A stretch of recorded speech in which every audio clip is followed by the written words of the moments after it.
Good evening, everybody. Thank you very much for joining us this evening to celebrate the Swirl of Words, Swirl of Worlds exhibition, publication, and wider public programme.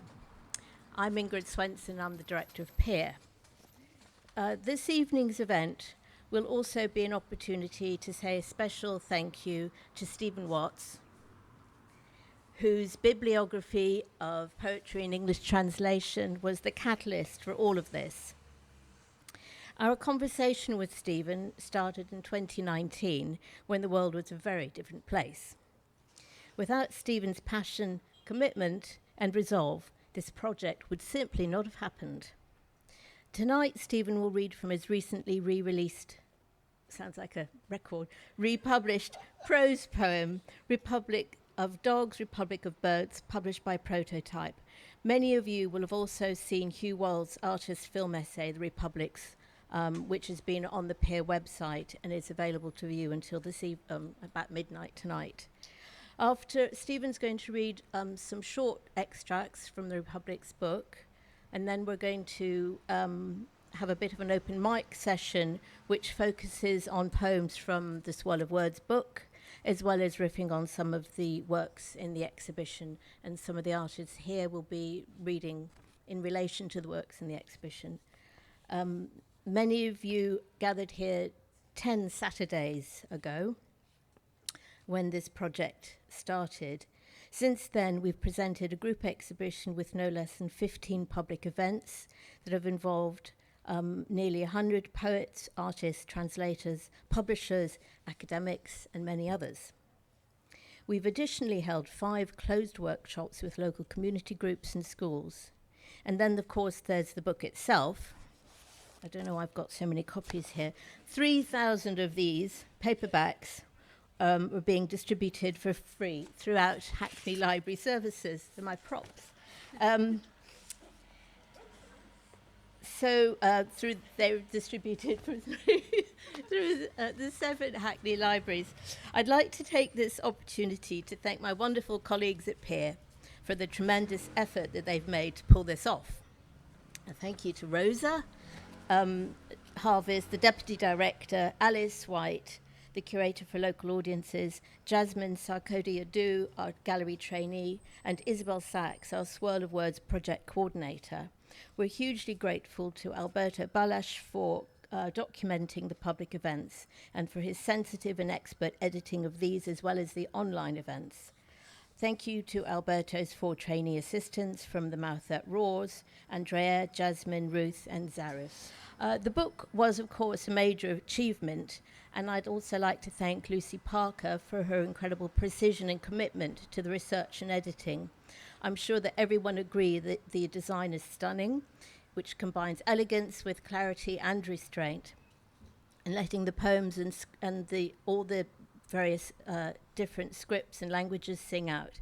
Thank you to Joe Hales for his design.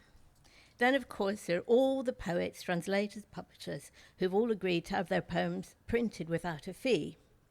The paperback version of the book was made possible with donations from 264 crowdfunder supporters through the Mayor of London's Pay It Forward campaign, many of whom who contribute £30 or more and have received a special hardback copy of the book. And there are still some hardback copies which are for sale if you want to buy one as a gift for somebody else. Finally, before I hand over to Stephen, I'd like to say thank you to our partners in this project, which is Shoreditch Library, and also like to express our gratitude to our funders, Arts Council England, Cochrane Grants for the Arts, the Shoreditch and Hoxton Art Fund, and Hackney Council. So it now gives me enormous pleasure to hand over to Stephen.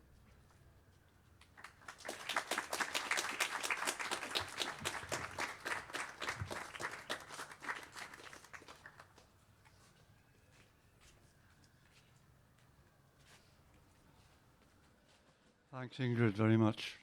And thank you, everyone, for coming. And thanks also to Rose and everybody at PEER. Yeah, it feels odd to have the last Saturday. I'm just going to do a short reading from this book because it also feels a little odd to read from this book. And I sort of want to get on to reading some poems from the Swirl of Words. But it's lovely to be able to read 3 or 4 sections from this book, which is about language and migration and memory, which actually quite a lot of the poems in the Swirl of Words are also about.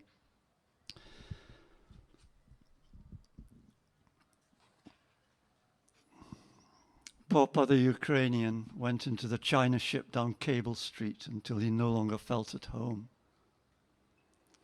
It was 45 years since he'd got out from Odessa.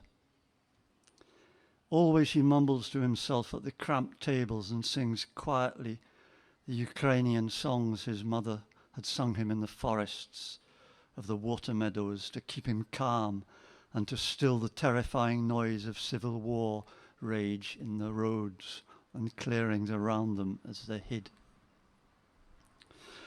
How softly she had breathed in his ear to keep his body from screaming.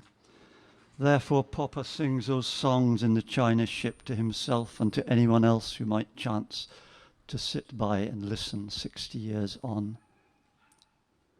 From the Civil War, the war of the whites and the reds and all the other warring.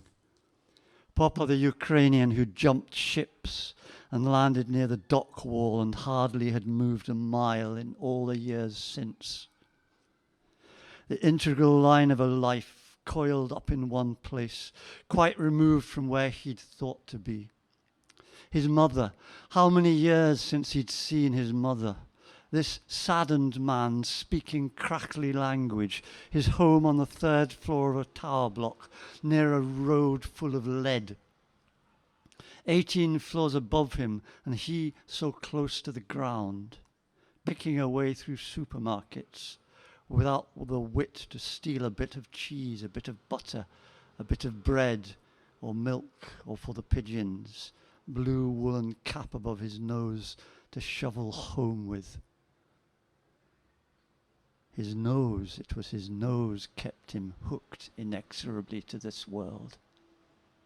Ah, Papa, when an old building is torn down, a tenement or so with stairs that many people have dirtied and lived in, it is as though teeth have been torn out from our mouths, bits of gum and white rubble, because people once stood in those homes, Papa. The wind is a wild wolf, but be still, my lovely. But there are no blackbird fields or red poppy hems for the corn's chernozem. There are pigeons in a pigeon loft on the 15th floor, and kestrels sweeping about an air vent, and there's starling chatter in the tree. Shuffle your feet, Papa, on the deck of the streets, Papa, with all the other cards, Papa, and take yourself off home.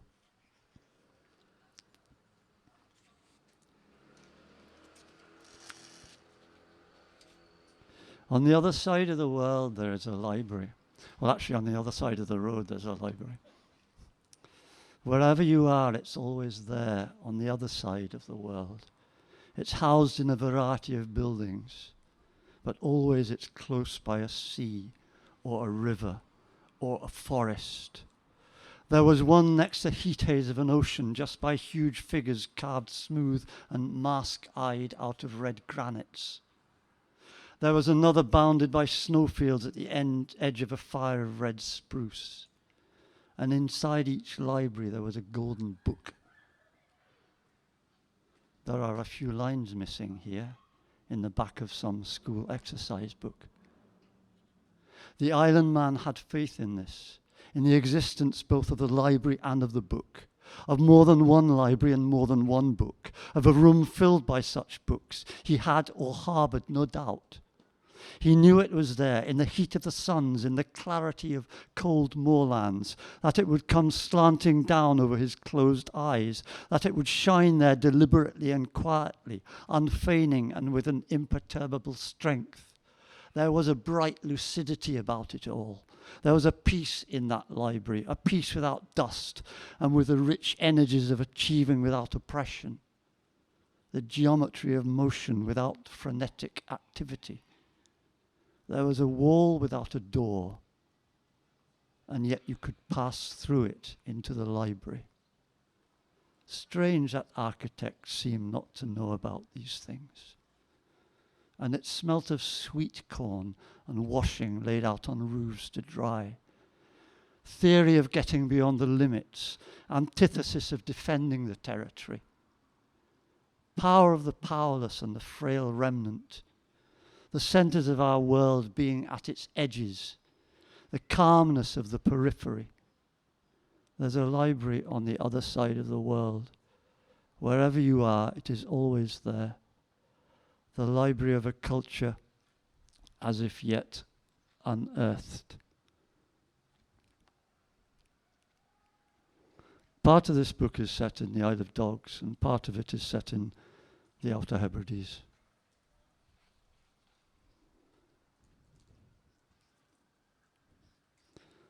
There had always been horses on the island.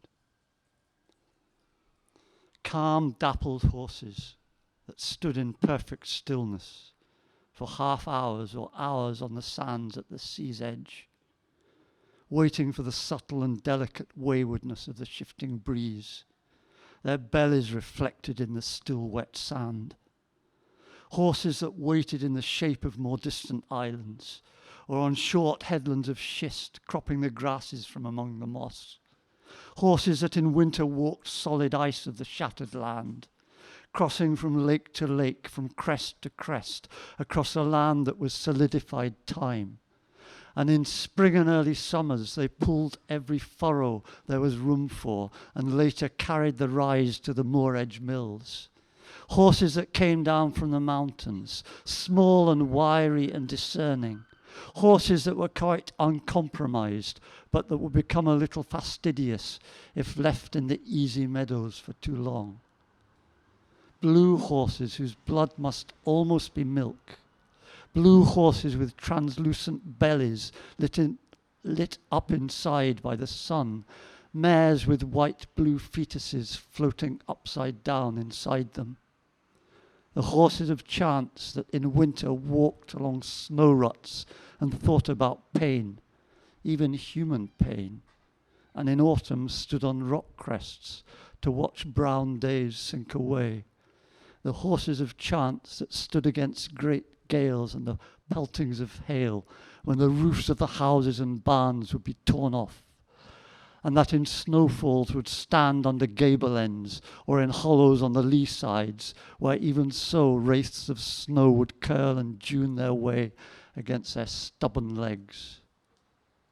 And then the horses of chance, the blue horses, change and become red.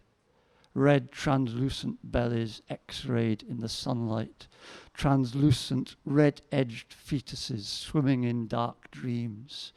And then those terrible mornings, those dawns when it seemed that the bellies of the horses had been ripped open and the waters of life gushed over the earth's surface, the horses with their nozzles agape and their bloodshot eyes, whatever the season of the year, the gentle eyes of the horses that can no longer see.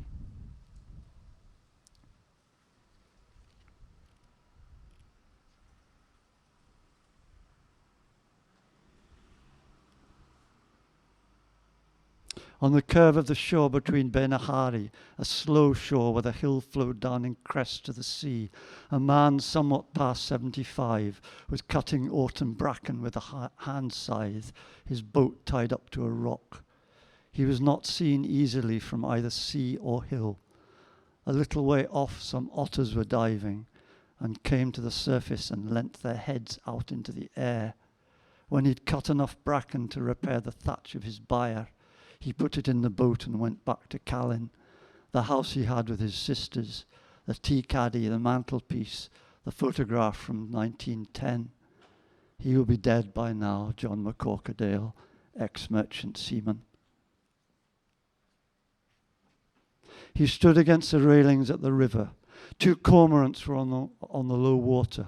One of them dived and came up again 20 seconds later, a sliver of a small silver eel hanging out of its mouth, sunlight and the food fish. Poles of intense brightness wavered on the moving water and stayed as fillets of warm colour on his eyes, deep spring green and a red somewhere between carmine and crimson. Colours stood out against the darkness of sight between its eyes and the living, static, unaccommodated objects of that world.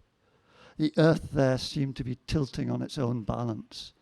Merely 2 cormorants on low water with the dull wharfs of the river's curve flat against the river opposite. And the colours stayed on in his eyes when he looked away. Rhomboids of colour, bare and flattened caskets, their intense essences remaining there and across the city's parks and towers, its trees and wharf edges, its pits and alleys, the new overhead railway, and the silence. And the drunk man, when he left the pub to go out to the hospital and die, gave the islander a plastic bag containing a fine ultramarine T-shirt with a motif of a green alligator at the breast, a thermal vest size 40 made in the city and buttoning up to the neck and wide-shouldered, and a cotton jersey also deep blue, small chose marine with a large emblem of an anchor sewn on in white thread, because he alone had ever bought him a beer. Where was he coming from with his body, the drunk man? Into the hall of unknowing, fitful and scarred, heading exactly there, heart of the heartless world.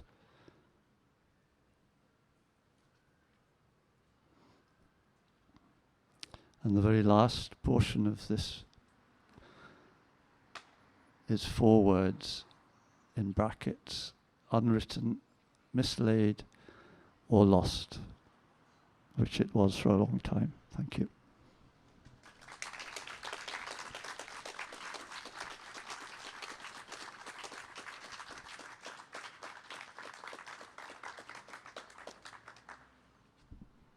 Ingrid, I'm not quite sure, do we carry on?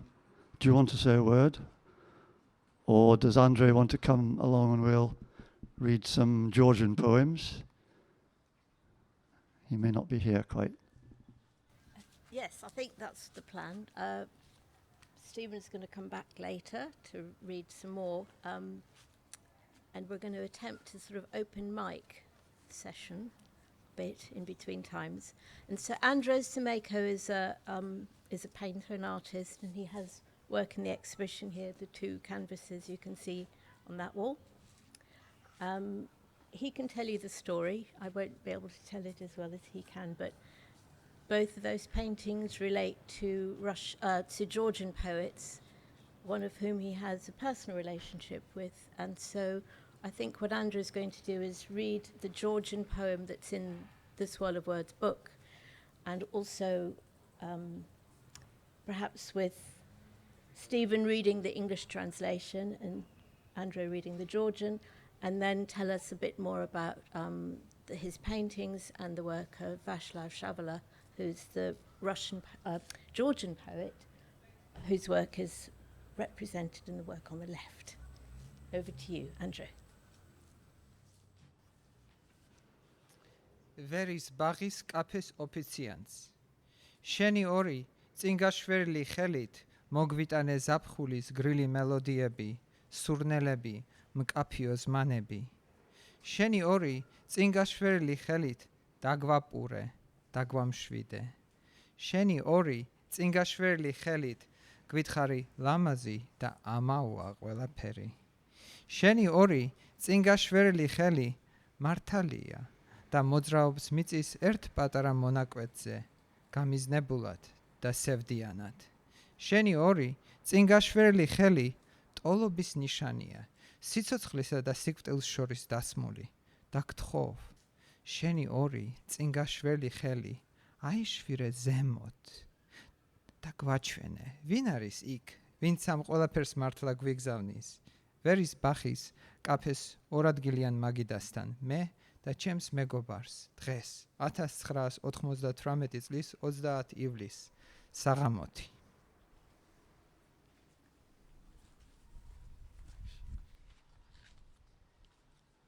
This poem is by Shota Yatashvili, who I met in Tbilisi in Georgia in 2015. Of course, Andrei is one of the Georgian speakers in Hackney, which is why the poem's in the book. To a very spark cafe waiter. With your two hands stretched out, you brought us the cool melodies of summer, delicious smells, distinct visions. With your two hands stretched out, you fed us and you calmed us down. With your two hands stretched out, you told us everything is beautiful, everything is vain. Your two hands stretched out are truthful and move over this small plot of earth, sadly but with purpose. Your two hands stretched out are a mark of equality between life and death. And I ask you to point your two stretched out hands upward and to show us who is there, the one, the real sender of all this, to me and my friend, sat at the two-seat table in Veres Park Cafe today, July the 30th, evening, 1998.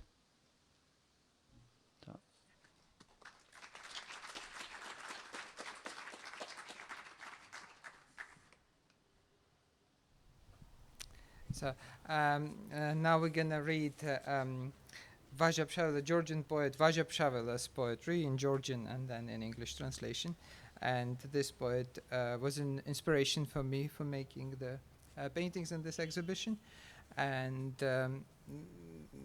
what's fascinating about this poet that his work is really multi-layered, and he captures a lot of Georgia's history, but yet is a modernizer. So, very important poet for the 20th century literature in Georgia, and for me as well. So I grew up with my grandparents reading me these poems, so somehow very close to me. And so I played with the calligraphic gestures related to Georgian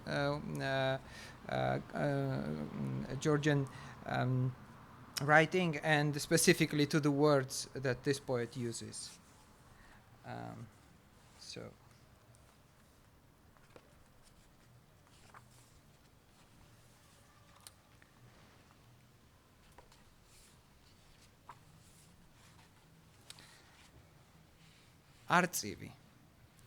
Arწივი ვნახე დაჭრილი, ყვავ ყორნებს ეომებოდა, ეწადა ბეჩავს ადგომა, მაგრამ ვეღარა დგებოდა, ცალმხარს მიწაზე მიითრევს, გულისპირ სისხლის ცხებოდა.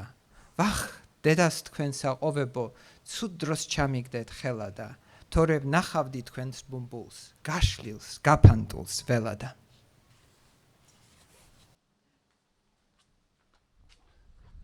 Short poem, The Eagle, translated, by the way, by Donald Rayfield, who taught Georgian at Queen Mary University. And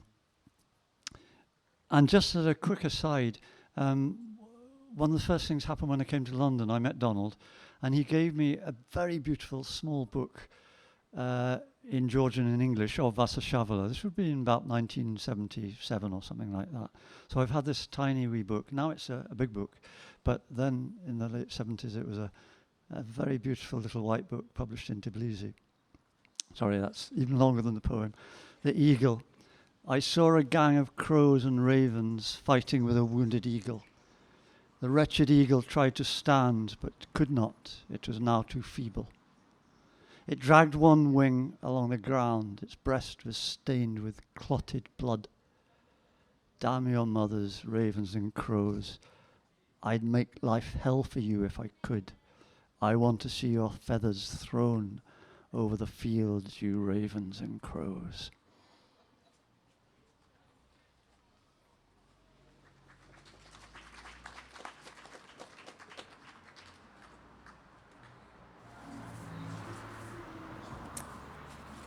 So Vajapshavela has quite a few long poems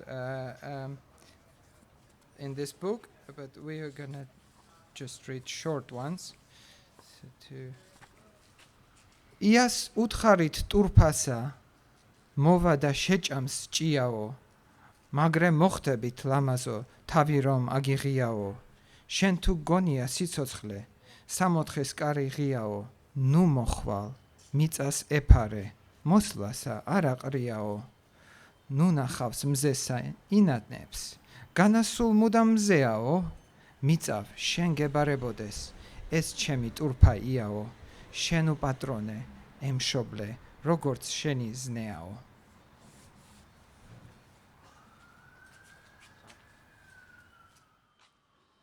Yeah, Vasa Shavala's long poems are fantastic, and many great films have been made about them. This is another short one. Go tell the lovely violet, the worms are coming, they'll devour your roots, your stem, and the head you've raised so elegantly, pretty flower. Should you believe that life must be an open door to paradise, don't come, stay hidden in the earth. Coming is not what I'd advise. Just seeing the sun is cause for regret. Is there sunshine in the night? Earth, I ask that you protect this, my lovely violet flower. Be its parent, pity its plight. As is your wont, it's in your power. Thank you. Thank you.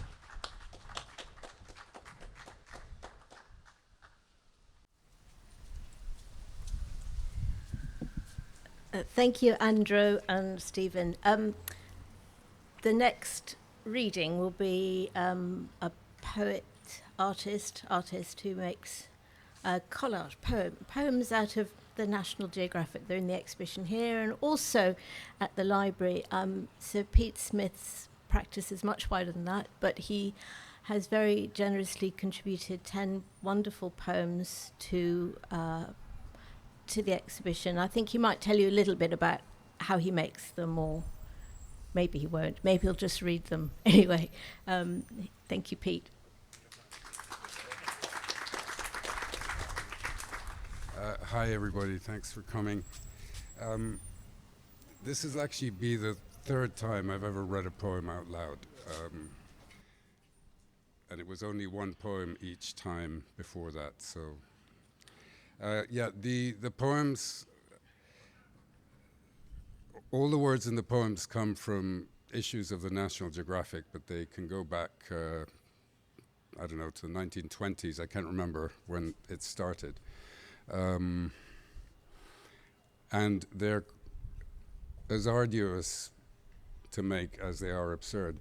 A poem can take about 3 years to land because it's quite hard to find certain words that you require.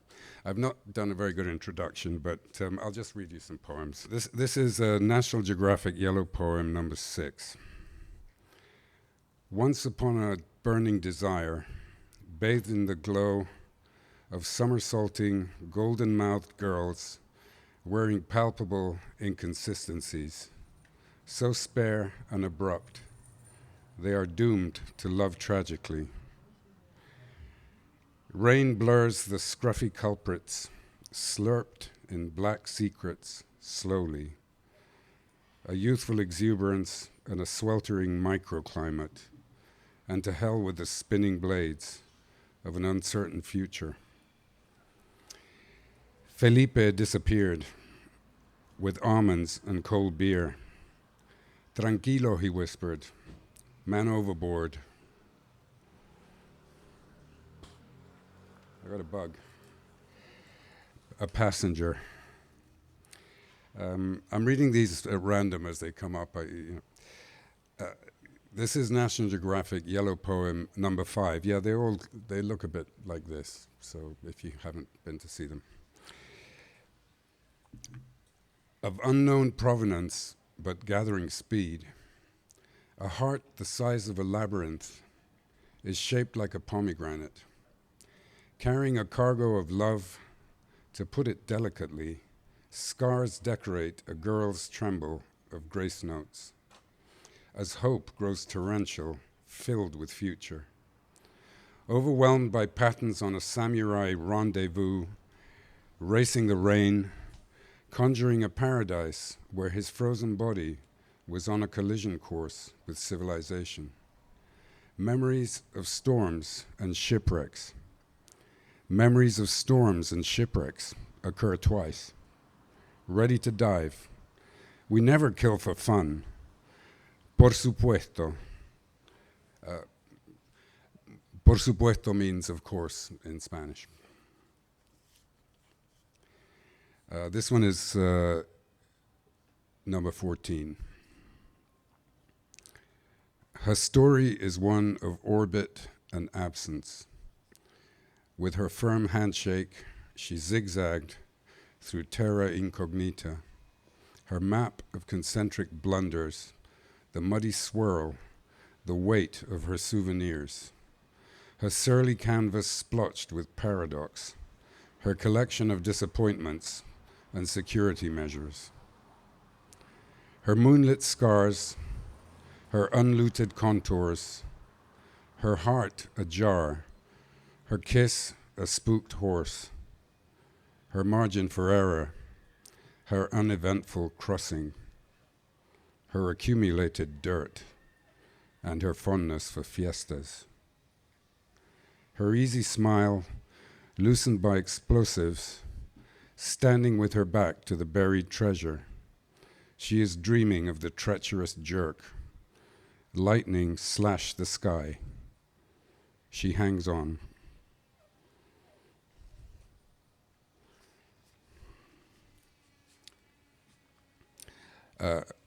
National Geographic Yellow Poem number 9. Tarzan, Emily Dickinson, necks outstretched, danced on the tabletops as tectonic plates slid and crisscrossed with disastrous results. The archaic ambiguities embroidered on their telenovelas are overloaded with a miniature set of recommendations. Behind the snarl lies a dance with cancer, the cherished illusions of immortality abandoned, abruptly tethered to a hodgepodge of swirling doubt. The shrine is a wallow in the ambiguous of soul-searching. Glass figurines of Pocahontas eavesdropping on meltwater. Her lowered head, technically, may be called a song. This is number 17. Probably can't see, but it's like a little triangle. It just goes, an inverted triangle. These poems would like the world to be a better place. These poems are a residue of wonder. This poem is as yet unpublished, just like all the other ones. But you never know. In any case, ha! Exclamation point, right at the bottom. Okay, this one's going to be tricky because it's, yeah, okay, I'm going to give it a go. Yeah, this is, they're just sounds. So I guess this might be the closest I get to, an Urs sonata kind of effort. I'm suddenly terrified.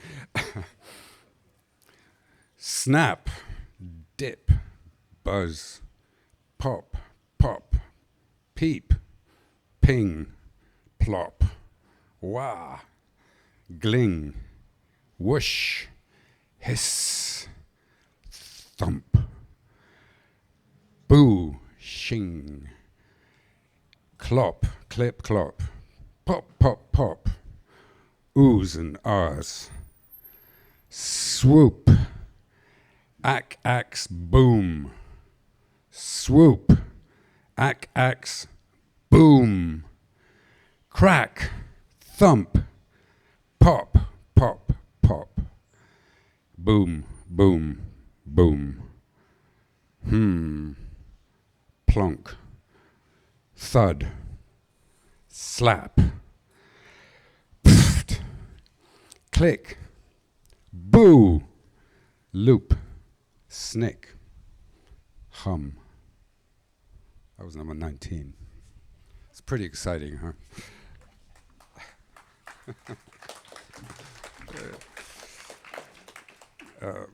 Okay, this is the last one.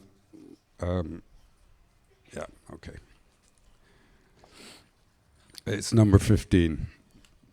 My dog Arlo would like to join in on harmonies.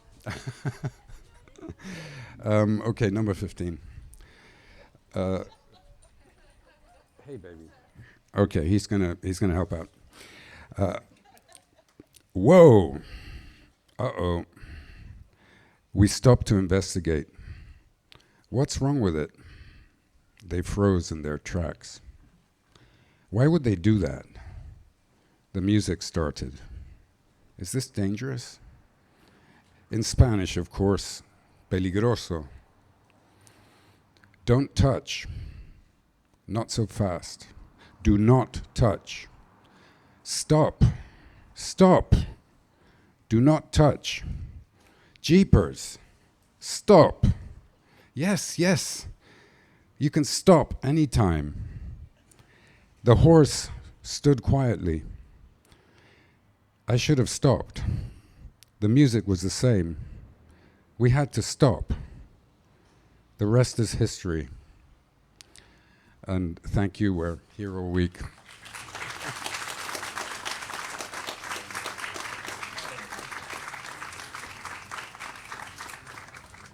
Now we're going to have a couple of very short poems read from the book. Well, 3 in fact, 2 German poems, which will be read in German by Andreas Luca Zimmermann. Then Stephen will read the translation, and then the poem in Portuguese, which will be read by Isabel Sachs. And again, Stephen will read the translation.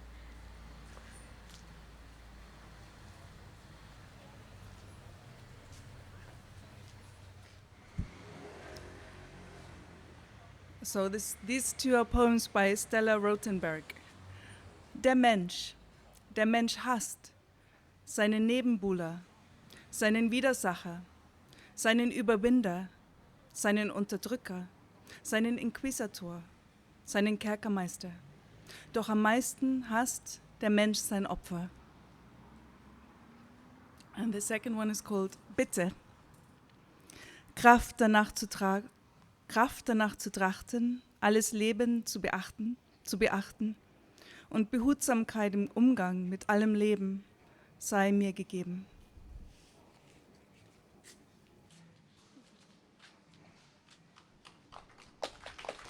Thanks, Andrea. It's really great to read these 2 poems. Stella Rothenberg left Vienna in the late 30s and lived in Sheffield until she died in 2013 and continued writing poems throughout that time, even though she was almost completely unknown in this country. These translations are by a dear friend of mine, Donald McLaughlin, who's a Glaswegian. Human beings hate their rivals, their adversaries, their subjugators, their oppressors, their inquisitors, their jailers. But most of all, human beings, being human, hate their victims. And then this one, plea. Pray grant me the strength to want to take notice of everything in life and the wish to treat all living things gently. And the contrast between those poems is so strong.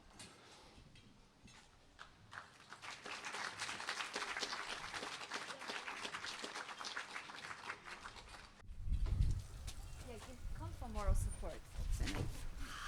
Hi. Ok.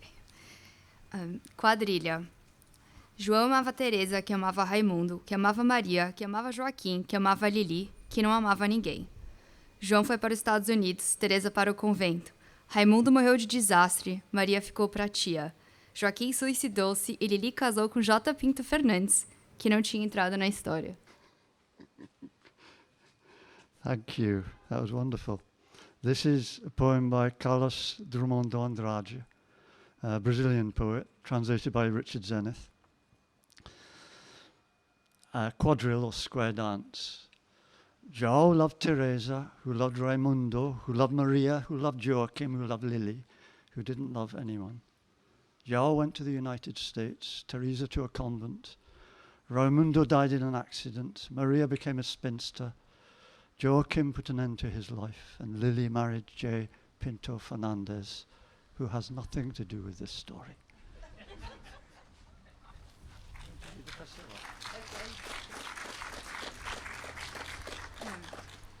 Okay, I'm from Brazil, but I'm gonna read the one from the Portuguese poet as well, even though the Portuguese might be mad at me, but okay.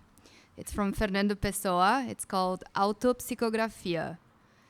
O poeta é um fingidor. Finge tão completamente que chega a fingir que é dor. A dor que deveras sente. E os que leem ou que escrevem, na dor lida, sentem bem. Não as duas que ele teve, mas só a que eles não têm. E assim nas calhas da roda, gira a entreter a razão. Esse comboio de corda que se chama o coração. Thank you. By the way, Isabel was so incredibly supportive in putting all the events together. Every single event. Thank you. So not by the way, but no. So Fernando Pessoa, translated by Richard Zenith again, autopsychography. The poet is a feigner who's so good at his act, he even feigns the pain of pain he feels in fact. And those who read his words will feel in his writing neither of the pains he has, but just the one they're missing. And so around its track, this thing called the heart winds, a little clockwork train to entertain our minds.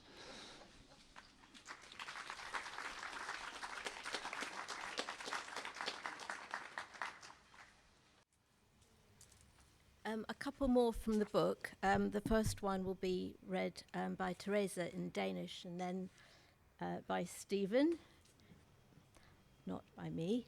And then we're going to have the Amharic poem read out by Andrew. And if anybody speaks Amharic, please step up. Otherwise, we'll just have Andrew reading it. So, Therese. Should I do this one? This one, okay. It's a poem by Inger Christensen, who I spoke to Stephen about actually before.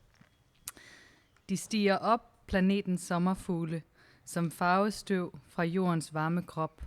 Sinober, okker, guld og fosforgule, en sværm af kemisk grundstof løftet op. Er dette vingeflimmer kun en stime af lyspartikler i et indbildt syn? Er det mit barndoms drømte sommertime, splintret som i tidsforskudte lyn? Nej, det er lysets engel, som kan male sig selv som sort Apollo mnemosyne, som ildfugl, poppelfugl og svalehale. Jeg ser dem med mit slørede fornuft, som lette fjer i varmedisens dyne, i Bracino-dalens middagshede luft.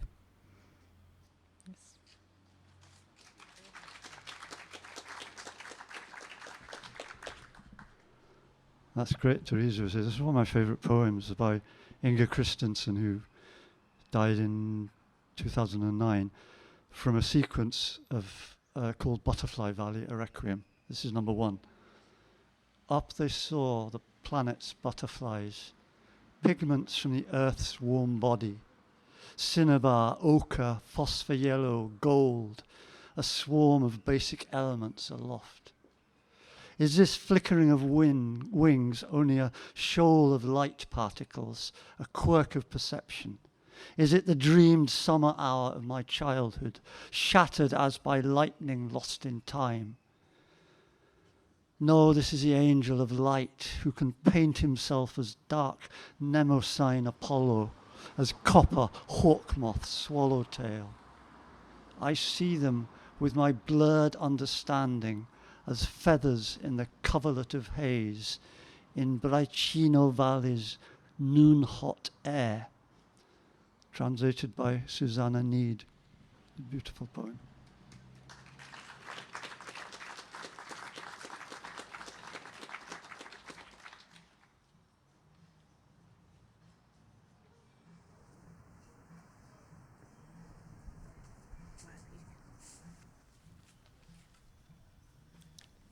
Well, this is a very beautiful, very direct poem. I wish we could hear it in Amharic, but here it is. It's called Greetings to the People of Europe. Over land and sea, your fathers came to Africa and unpacked Bibles by the thousand, filling our ancestors with words of love. If someone slaps your right cheek, let him slap your left cheek too. If someone takes your coat, let him have your trousers too. Now we, their children's children, inheriting the words your fathers left behind, our bodies slapped and stripped by our lifetime presidents, our braving seas and leaky boats, cold waves of fear, let salt winds punch our faces, and your coastguards pluck us from the water like oily birds. But here we are at last to knock at your front door, hoping against hope that you remember all the lovely words your fathers preached to ours. Thank you.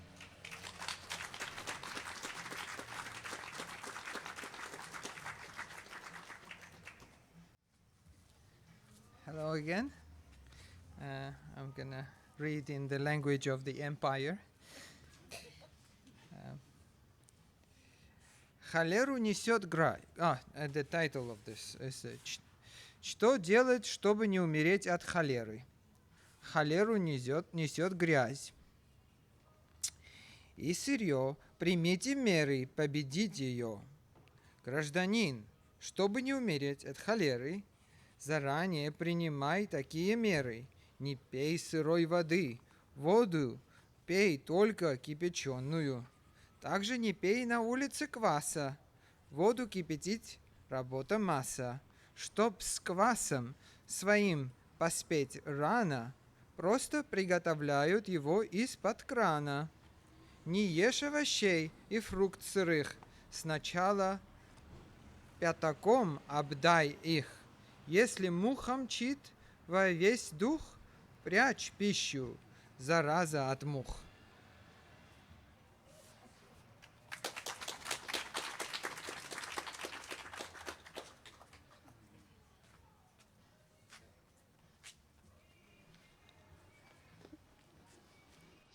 Very difficult to choose a Russian poem for this book. In the end, we went for Mayakovsky, and actually, it's a sort of graphic poem from one of the recent selections, translated by Rosie Carrick. And I suppose it's appropriate what to do in order not to die from cholera. And it's numbered 1 to 14. 1. Cholera is transmitted by filth and raw materials. 2. Take action, conquer and kill the bacteria. 3. In order not to die from cholera. 4. Heed my course of action and follow it. 5. Don't drink raw water. Remember, it's soiled. Water should only be drunk when it's boiled. Likewise, never buy street-sold kvass. For some, boiling water's too much of a task. In order to get their kvass prepared early, some use a tap, but tap water's dirty. Never eat fruit and vegetables raw. Place under a big jug of boiled water and pour. If flies are buzzing around like crazy, cover your food to protect from contagion. Not 2021, but 1921.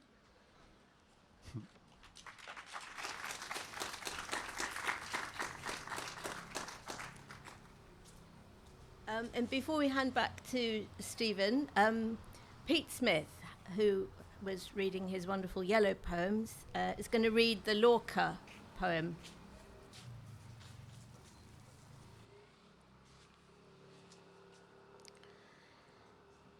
Gacela primera del amor imprevisto. Nadie comprendía el perfume de la oscura magnolia de tu vientre.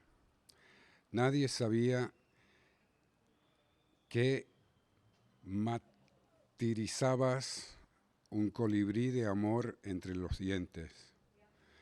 1000 caballitos persas se dormían en la plaza con una luna de tu frente, mientras que yo enlazaba 4 noches tu cintura, enemiga de la nieve. Entre yeso y jazmines, tu mirada era un pálido ramo de simientes. Yo busqué para darte por mi pecho las letras de marfil que dicen siempre, siempre, siempre, jardín de mi agonía, tu cuerpo fugitivo para siempre, la sangre de tus venas en mi boca, tu boca ya sin luz para mi muerte. Federico García Lorca, 1898, 1936. It's a really beautiful poem, actually. Who's going to read the English? Shall I read the English? It's a really, really nice poem. Yeah. This is translated by Jane Duran and Gloria Garcia Lorca. First ghazal of unforeseen love. No one understood the perfume of the dark magnolia of your belly. No one knew that you martyred a hummingbird of love between your teeth. 1,000 little Persian horses slept in the moonlit plaza of your forehead, as I entwined 4 nights round your waist, enemy of the snow. Between gypsum and jasmine, your gaze was a pale branch of seeds. I searched my breast to give you the ivory letters that say, always, always, always. Garden of my agony, your body forever fugitive, the blood of your veins in my mouth, your mouth with no light for my death. Thank you.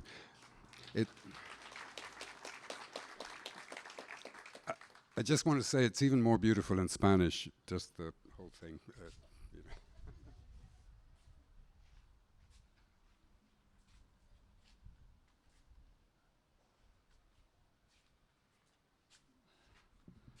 know. It's beautiful in English too, and Jane Duran read that poem on the opening day, so it's nice to have it read on the closing day as well. And thanks, Jane, very much. I want to just read a poem because I've realised a lot of the poems we've read today have, in a way, been quite Eurocentric. So I'm going to read a fantastic poem by a Tamil poet about civil war in Sri Lanka. And then I might read a very short one, and then I'll read one of my own, if that's okay with you, if you've got the patience to last out. This is by the poet Charan, and the translation was by wonderful translator Lakshmi Holmstrom.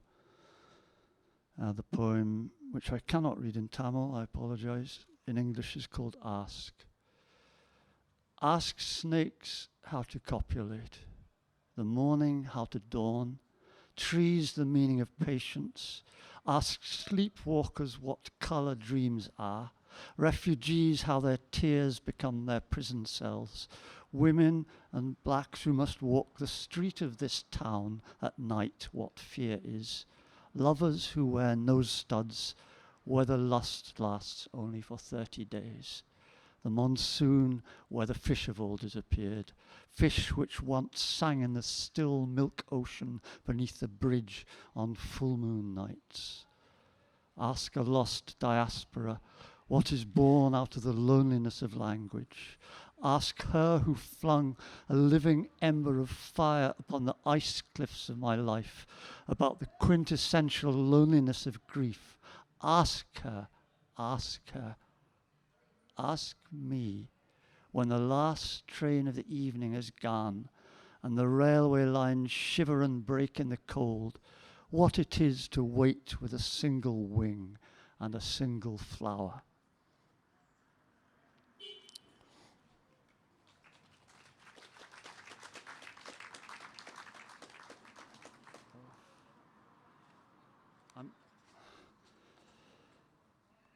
I find it quite difficult reading from the book, The Republic of Birds, Republic of Dogs, although I love the book, but it's difficult to read extracts. So if you don't mind, I'm going to read one slightly longer poem. And the title is I Am a Film. And since there are many films in the exhibition, maybe it will resonate. Just to say also, when I read this, I riff quite often. I sometimes say, I am a film. I sometimes say, you are a film. I sometimes say, we are a film. I don't know how I'm going to say it until I start. So if I say I am a film all the way through, please also hear, you are a film, we are a film. A forest of red spruce is burning inside me. The gold of my intestines is a frozen lake of rain. The tree in my eye is 1,000 years old. I'm a film. The skins of my dream are 45 buffalo hides. The urinal of heaven is resin burnt to dust. A black line of nomads on a march of winter snow. A vestige of nightmare in the core of a mountain ash. A collapsed sheep fed apricots above the tree line. Mobility of resin in sleets of blueberry time. I'm a film, I'm a shroud over the face of a girl cornered by monotony. I'm a shroud placed by the art of political morons. I'm the ewe's milk sold from the shack, the cheeses of despair in the vodka ruts, the archives left out on the roofs to dry, the persistence to choose without knowing why, the words that form in the slick of my liver, the antonym of trauma in the road edge hut. This is language that forms in our gut. We're a film. We're Rumi who climbs in the unwindowed wall. We're Rilke who meets us up the deep stairwell. We're Marina who gazes through our shut-eyed eye. I'm Cesar Vallejo in some burnt mestizo cell. I'm Khalil Anwar in the highest of high-rises. I'm despair on despair that climbers despise. I'm a film. I'm the sun seen through the belly of a horse, a full unfold by the red mare's nurse, a raft in the rapids, a curse in the floods, a vodka urns drunk down incessant muds, the moon that falls in the deep tureen, the meaning of meaning, the algebra of language. We're a film. A gaby of colours and the gaby of dream, 5 little children in a meadow of poppies, class full of goats in a blue tent screen, 5 little children who wake up and scream, 45 gabies laid to dry by a torrent, rags of colour tied to the trees. I'm a film. I'm gorse that burns in the coconut air, coma crests of storm that march on the moor, shark's teeth of islands across a burnt-out sea, displaced peasants beneath a monopoly flag, legion on legion of exiled contadini, paths to the sheelings that run into bogweed, scratches of song from a muted tongue, 4-million-year-old mountains seen from a plain, a shepherd's language shared by 15 men, a whole earth held in a spun pool of water. This is language that climbs up our aortas. We are a film. A cone of wood for the making of charcoal, smoke rising straight from an emptied village, season on seizure in an unfinished ritual, thunder whirls on an epic snow journey, one warm commitment that's never enough. We're a film. Children, a necklace from a war yet to come, fragments, scoriae, a rebuilt city, 10,000 incomprehensible avenues, in the midst of this rehearsed world that only stuns with its affluence. Naturally, we rejected the scars of a disremembered time, memory that seeks out its scars, as if bricks were bruised off air, as if the tenderest child were to shed her own dear life, as if the hanging gardens were no longer hanging in green time, all the protesting nonsense of intricate days burnt down to nothing. I'm a film. such pure faces, such masked energies, such perverse actions. O angels, smile in the fetus of the world. O smile of angels here in our now. Komitas the mad never made a film, but neither did he not make a film. His whole unwayward life was one unwavering commitment of film. Or when you put your eye so close up to a flower, you can no longer make out what it is but a blur of blue and shape. And its filaments, its stamen are still there, miraculous growths of what can only be, extraordinary world patterns, that from which we were made, or like a chapel in the mountains, raw-sarched with winter snows, or like the astonishing vortex of crepe that a mouse makes her nest from, as complex as any mathematical structure in our world, worked only by instinct and trust. Such nests I preserved in my home until they were burnt accidentally in the cold winters of regeneration. Film is prosaic poetry only because poetry is essentially prosaic. What is quotidian still is the stuff of our daily bread. Pasolini knew that, but who knows Pasolini in these days of autism and bliss? Who knows the urge of his rabbia, the context of his urgent rage, though we occupy glutton cities and try to energize new options? Pasolini knew poetry is work. Film, I tell you, is the most urgent and radical prosaic. Film is pure poetry in our beautifully impure world. Whirl of pattern in our innermost wall of our brain. Vagrant tongues that curl meanings through walls. Women who can penetrate any wall without holes. Women who can breach any peace that betrays them. Zigzag of curdled energy in a rented meeting house. Sheets of dark snow approaching across the moor.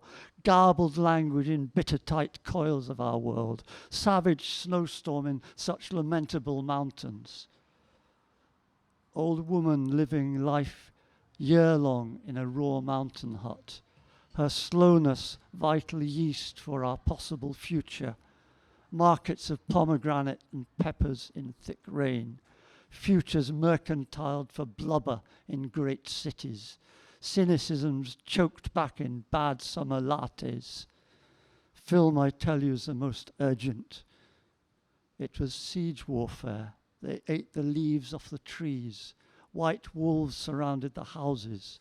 All the villages and towns about razed. Severed heads held aloft by masked men. Absolute worlds of understanding, never meeting political ethics of raw fratricide.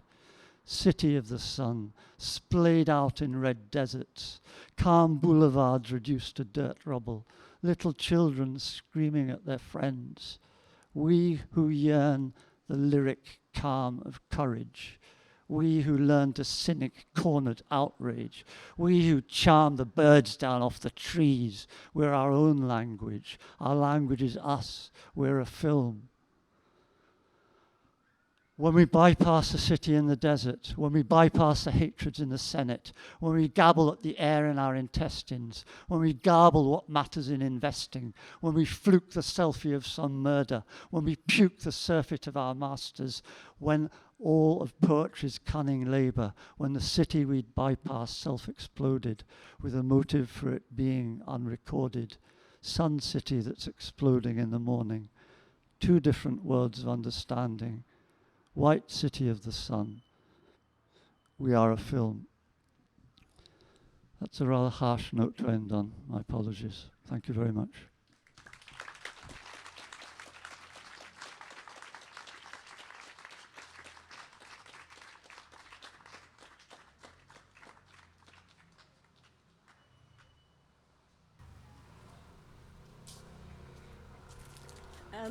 Well, thank you very much, Stephen. It's a very strong note to end on, that's for sure. I just kind of feel like I don't quite want this moment to end. But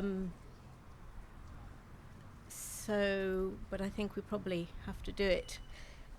It's nearly 6 o'clock, and I suppose the exhibition closes in 4 minutes, so but we'll keep it on for a little while if you do want to have a look. Unfortunately, the library closes at 5 on a Saturday, so, but I think we all need a bit of time to digest what just happened. It's a huge thank you to Ingrid and to Rosa and to everybody. Rosa.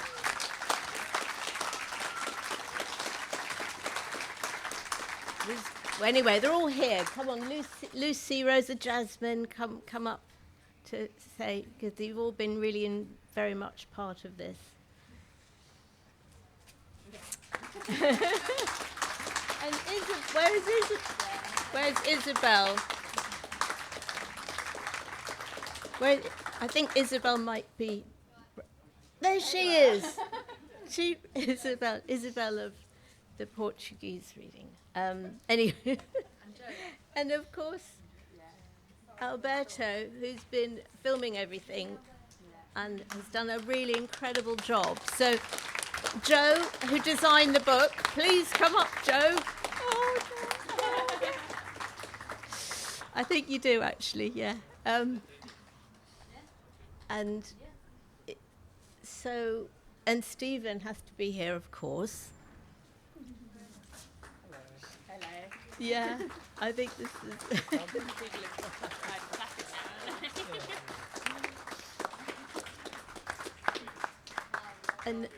And you, Alberto. Yes, this side of the camera, I think. Yeah.